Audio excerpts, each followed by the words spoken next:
ലോക്സഭാ തെരഞ്ഞെടുപ്പിലെ വൻ മുന്നേറ്റത്തിന്റെ പശ്ചാത്തലത്തിൽ CPIM കോട്ടകൾ കേന്ദ്രീകരിക്കാൻ BJP. പാർട്ടി ഗ്രാമങ്ങളിൽ മുതിർന്ന നേതാക്കൾ നേരിട്ടിറങ്ങി പ്രവർത്തനങ്ങൾ ഊർജിതമാക്കാൻ സംസ്ഥാന ഭാരവാഹി യോഗത്തിൽ തീരുമാനമായിരിക്കുന്നു. PK കൃഷ്ണദാസിനാണ് കണ്ണൂരിന്റെയും കാസർഗോഡിന്റെയും ചുമതല.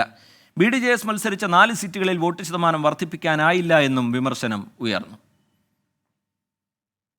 60 നിയമസഭാ മണ്ഡലങ്ങളിൽ BJP നിർണായക ശക്തിയെന്ന് സംസ്ഥാന നേതൃയോഗം വിലയിരുത്തുന്നു. ഈ മണ്ഡലങ്ങളിൽ 30,000-ന് മുകളിൽ വോട്ട് BJPക്കുണ്ട്. അടിസ്ഥാന ഹിന്ദു വിഭാഗത്തിന്റെ വോട്ട് BJPക്ക് ലഭിച്ചു. ഈഴവ പിന്നോക്ക വിഭാഗങ്ങളുടെ പിന്തുണ ഏറി. ആദിവാസി മേഖലകളിൽ മുന്നേറ്റമുണ്ടാക്കി. പ്രധാന ക്ഷേത്രങ്ങൾ സ്ഥിതി ചെയ്യുന്ന മേഖലകളിലും പുന്നപ്ര വയലാർ, പാറപ്പുറം തുടങ്ങി ചരിത്രപ്രസിദ്ധമായ ഇടങ്ങളിലും BJP മുന്നേറ്റം പ്രകടം. CPIM ശക്തി കേന്ദ്രങ്ങളിൽ വൻ നേട്ടമുണ്ടാക്കാൻ BJPക്കായി. 15% നിന്ന് 20%-ലേക്ക് വോട്ട് ഷെയർ എത്തുമ്പോൾ ലഭിച്ചതിലേറെയും CPIM വോട്ടുകൾ. ഉദുമ മുതൽ തലശ്ശേരി വരെയുള്ള പ്രദേശങ്ങളിൽ വോട്ട് വർദ്ധിപ്പിച്ചു. ഈ പശ്ചാത്തലത്തിൽ കണ്ണൂരിൽ നിരന്തര ക്യാമ്പയിൻ നടത്താനാണ് തീരുമാനം. പാർട്ടി ഗ്രാമങ്ങളിൽ മുതിർന്ന നേതാക്കൾ നേരിട്ടിറങ്ങി പ്രവർത്തനങ്ങൾ ഊർജിതമാക്കും. തലശ്ശേരി കേന്ദ്രീകരിച്ച് കണ്ണൂർ, കാസർഗോഡ് ജില്ലകളിലെ ചുമതല PK കൃഷ്ണദാസിന് നൽകി.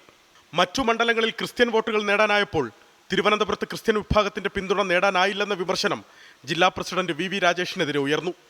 നഗരത്തിൽ BJP വോട്ടുകൾ യഥാവിധി പോൾ ചെയ്യിക്കാനായില്ല. തിരുവനന്തപുരം, എറണാകുളം, കോഴിക്കോട് നഗരമേഖലകളിൽ പിന്നോക്കം പോയത് പരിശോധിക്കും.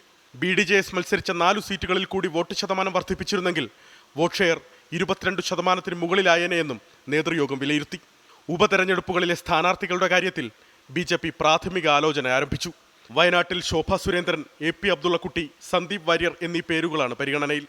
പാലക്കാട് നിയമസഭാ മണ്ഡലത്തിൽ C Krishnakumar, Shobha Surendran, advocate E Krishnadas എന്നീ പേരുകളും ചേലക്കരയിൽ TN സരസുവിന്റെ പേരിനുമാണ് മുൻതൂക്കം. അലക്സ് റാം മുഹമ്മദ്, 24, തിരുവനന്തപുരം.